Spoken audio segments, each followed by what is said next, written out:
IFPE, professora Anália Keila Rodrigues, que falou há pouco aos presentes. Cumprimentar a secretária de Educação Profissional e Tecnológica do Ministério da Educação, Eline Braga Nascimento. E por intermédio dela eu quero saudar e agradecer a participação de toda a equipe do MEC, que participa deste ato aqui no IFPE Campus Belo Jardim.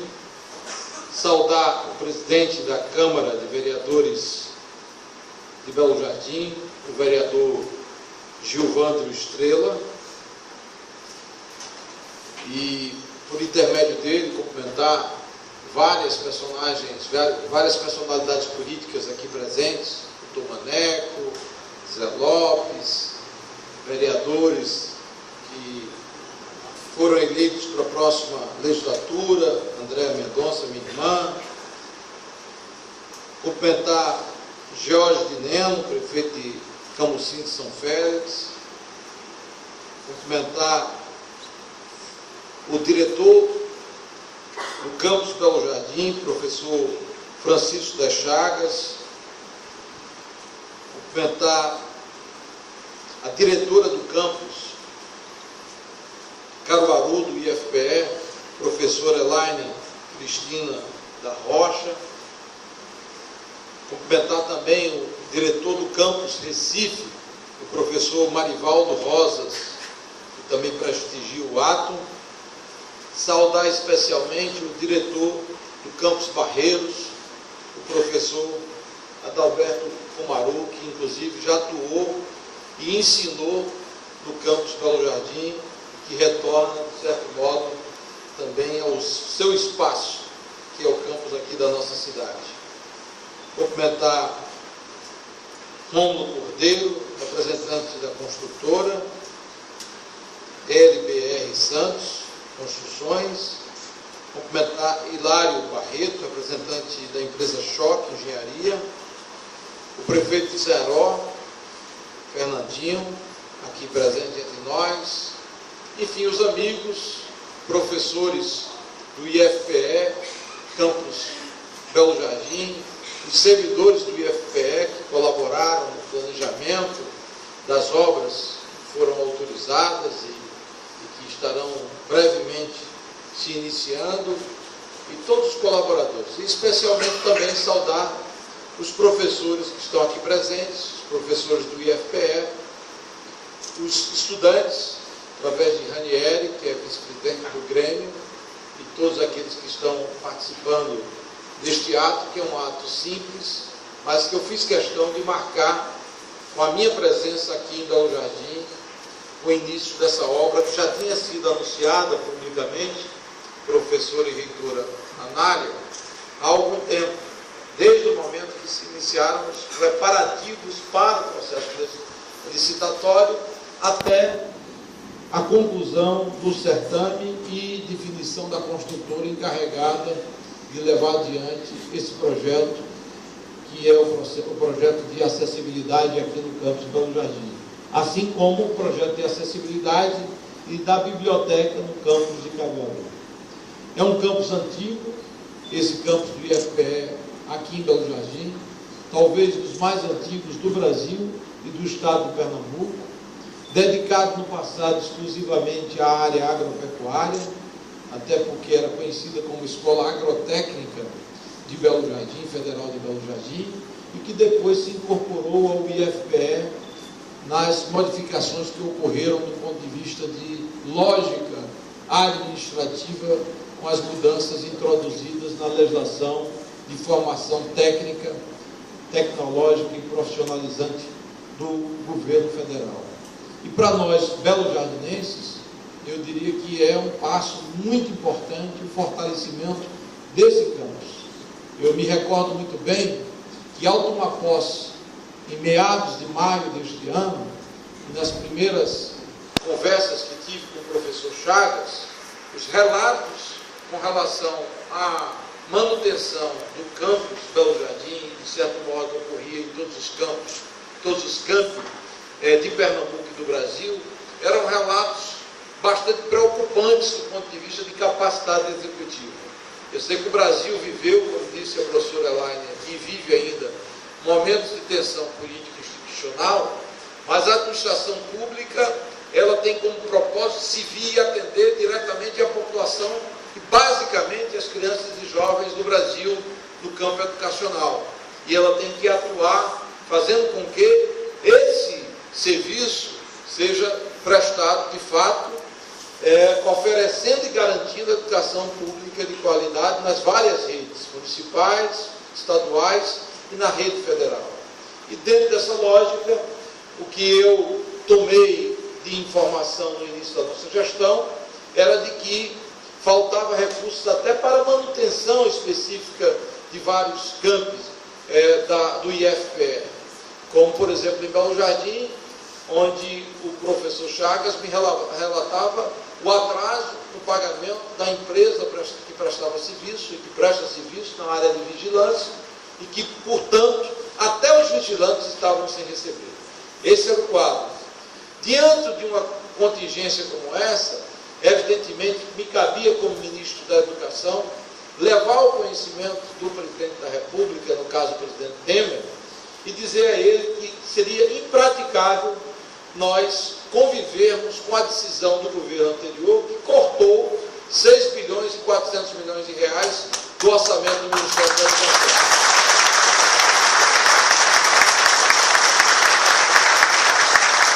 De um total de 129 bilhões do orçamento de 2016, nós tivemos um corte de 6 bilhões e 400 milhões de reais, o que significaria que nós não teríamos dinheiro sequer para honrar o pagamento de pessoal até o final do exercício de 2016.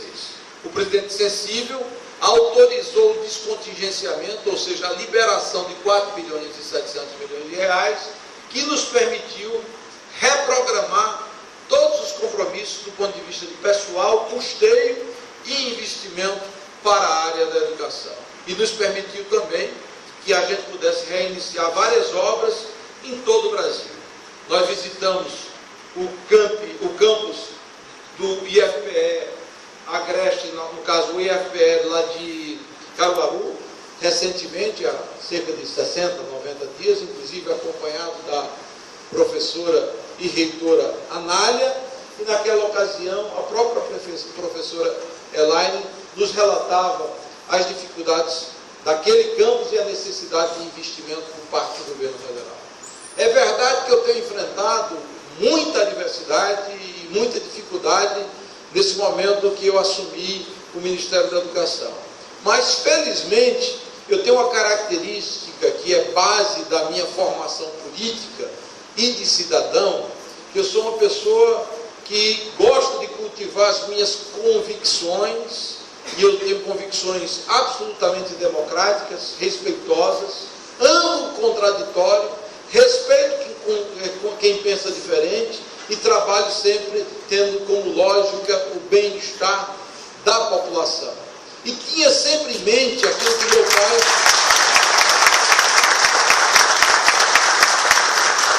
e minha mãe me ensinaram, que siga numa boa lógica, num bom caminho, não tenha sempre compromisso com a verdade, porque a verdade às vezes tarda, mas ela prevalece.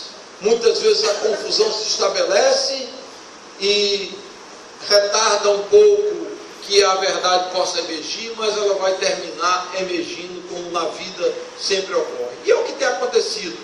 Nós, por exemplo, convivemos com teses que foram difundidas amplamente de que a PEC 241 retiraria recursos da área da educação, e eu sempre tenho desafiado onde quer que eu vá, como fiz recentemente no auditório na Fundação Getúlio Vargas, no Rio de Janeiro, diante de centenas de estudantes e professores. Eu quero ver o artigo da PEC que estabelece que ela retira 1 centavo sequer da área da educação. Não existe.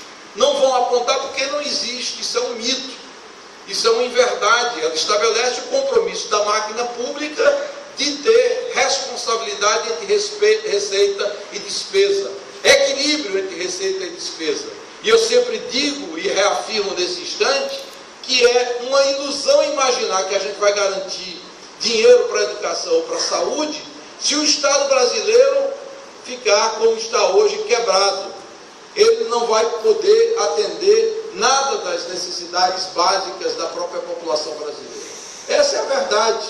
E dentro dessa lógica que eu tenho, inclusive, defendido em todos os ambientes de debates públicos que eu tenho participado, eu tenho enfatizado, inclusive, o fato de que, para 2017, o orçamento do Ministério da Educação cresceu. Saiu de 129 bilhões de reais para 139 bilhões de reais. Ou seja, mesmo com a tal PEC, tão famosa e difamada, nós estamos crescendo em cerca de 10 bilhões de reais o orçamento para o Ministério da Educação para o ano de 2017. E enquanto eu for ministro da Educação, podem ter a certeza de que o orçamento do Ministério da Educação não vai ser reduzido em 1 centavo. A gente vai lutar para ampliar.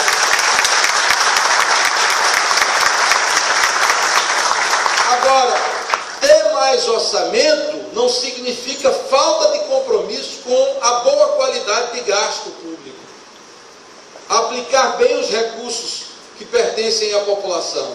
Esse é o meu compromisso, racionalizar, tirar dinheiro daquilo que é atividade meio e colocar dinheiro na atividade fim, que é atender a educação do Brasil. Gastávamos por ano, por exemplo, 120 milhões de reais só no serviço de teleatendimento do Ministério da Educação, o call center, o 0800, e eu reduzi inicialmente para 50 milhões, economizando 70, e agora reduzindo para 35, sem nenhuma dificuldade no atendimento direto à população que se comunica com o Ministério da Educação. É esse o objetivo que eu quero. É tirar dinheiro da área meio e colocar na área fim, atender as escolas do Brasil via redes municipais, estaduais e atender a rede federal de ensino. Então, as obras foram retomadas em todos os IFES do Brasil que tem obras em andamento. A gente tem procurado continuar o atendimento para que essas obras possam avançar. O mesmo ocorre nas universidades federais. Rodei o Brasil em várias universidades, no Ceará, em Santa Catarina, no Tocantins, no Amazonas, em São Paulo, retomando e autorizando obras que tinham sido paralisadas justamente pela falta de recursos. E, ao mesmo tempo, garantimos o reajuste salarial para os servidores e professores vinculados à rede de ensino superior e do próprio MEC, com 10,7% de reajuste que já está incorporado ao contrato de todos os trabalhadores. Pode não ser uma maravilha, pode não ser um céu, como diz, de brigadeiro, mas é alguma coisa num país que convive com 12 milhões de desempregados, uma recessão terrível, onde muita gente está passando dificuldade. E essa dificuldade não foi criada por nós, foi criada por conta da irresponsabilidade fiscal que levou o Brasil à maior recessão da história econômica do Brasil desde o início do século passado. Então, o que eu tenho procurado fazer é consertar as coisas. Tenho sido vítima, e eu quero inclusive usar essa tribuna aqui para dizer, de agressões as mais diversas, no campo pessoal, inverdades sendo propagadas nas redes sociais, atribuindo a mim frases contra professores, de que eu digo que professores trabalham pouco, e é mentira que eu tenha dito isso. Em qualquer momento da minha vida pública, valorizo, amo e respeito professores. Tive uma tia professora, tia Conceição Moura, minha mãe foi professora, e os professores já ajudaram muito na minha formação cidadã e de respeito às pessoas. O que se tem que ter, essencialmente, é compromisso com a verdade, é fazer política propagando a verdade, e não manipulando as pessoas, e muito menos manipulando os jovens e jogando os jovens contra as instituições e contra as pessoas que representam o poder público. Algumas pessoas chegaram a imaginar e dizer: não vá no IF, porque o ambiente não está bom, você pode enfrentar protesto. Não tem problema nenhum, não tem um ambiente, um espaço desse Brasil que eu não entre e que não saia de cabeça.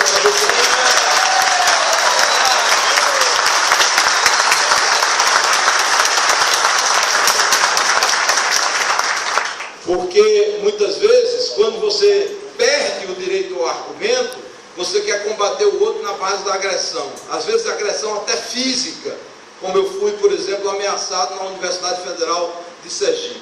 Eu quero ver a ousadia chegar tanto de alguns movimentos vinculados a PCdoB, PT, o JS, para me agredir fisicamente. Isso eu quero ver. Eu estou esperando para ver, sinceramente. Então, eu quero aqui me permitir desabafar na minha terra. Entrei dia de sábado, entre dia de sexta, entre dia de quinta, entre dia de segunda, e ninguém vai me pedir de entrar aqui. Então, claramente, eu quero aqui deixar, como assim, as palavras de agradecimento à reitora do IFPE, dizer a ela que eu tenho um enorme respeito pela sua postura. Nós cooperamos muito com relação àqueles assuntos que dizem respeito ao interesse do IFPE. Levamos adiante várias obras que estavam praticamente paralisadas, como é o caso da obra do Cabo de Santo Agostinho, que, se Deus quiser, no próximo ano estará concluída. A diretora do campus de Caruaru me relata algumas necessidades de investimento para a área de engenharia mecânica, inclusive um galpão que possa ser autorizado para facilitar a vida dos estudantes. Eu quero dizer à professora Elaine que esse galpão vai sair do papel, pode trazer o projeto que a gente vai autorizar. E nós vamos continuar a investir aqui no campus também de Belo Jardim, assim como também no campus de Pesqueira, assim como também no campus de Afogados da Igazeira.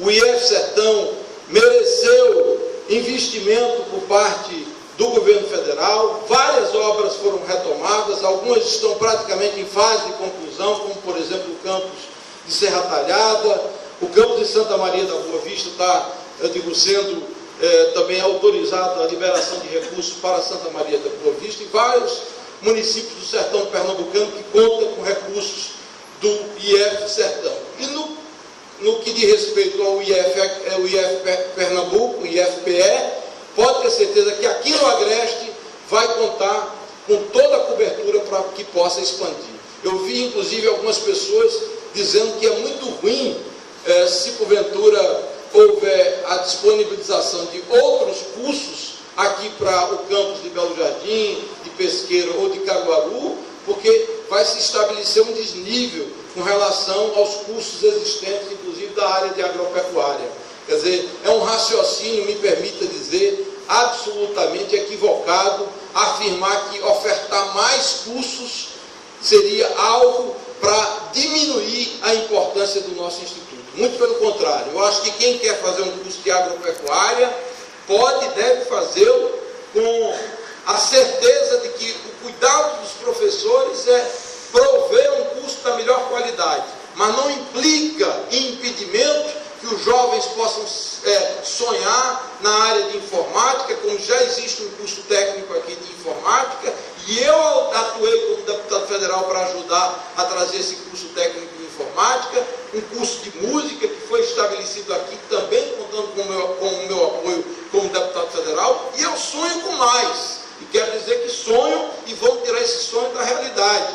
Engenharia de produção, técnico em edificações, ciências aeronáuticas, talvez sendo o primeiro curso tecnológico vinculado a um instituto federal gratuito para que o jovem possa sonhar com outros voos.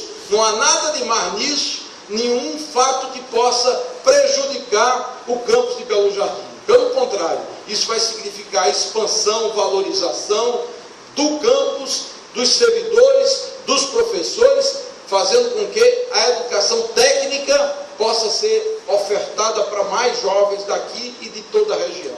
Então, no final aí das minhas palavras, eu quero aqui me desculpar pelo desabafo, mas é sempre importante a gente colocar de forma clara o que está dentro do nosso peito, do nosso coração.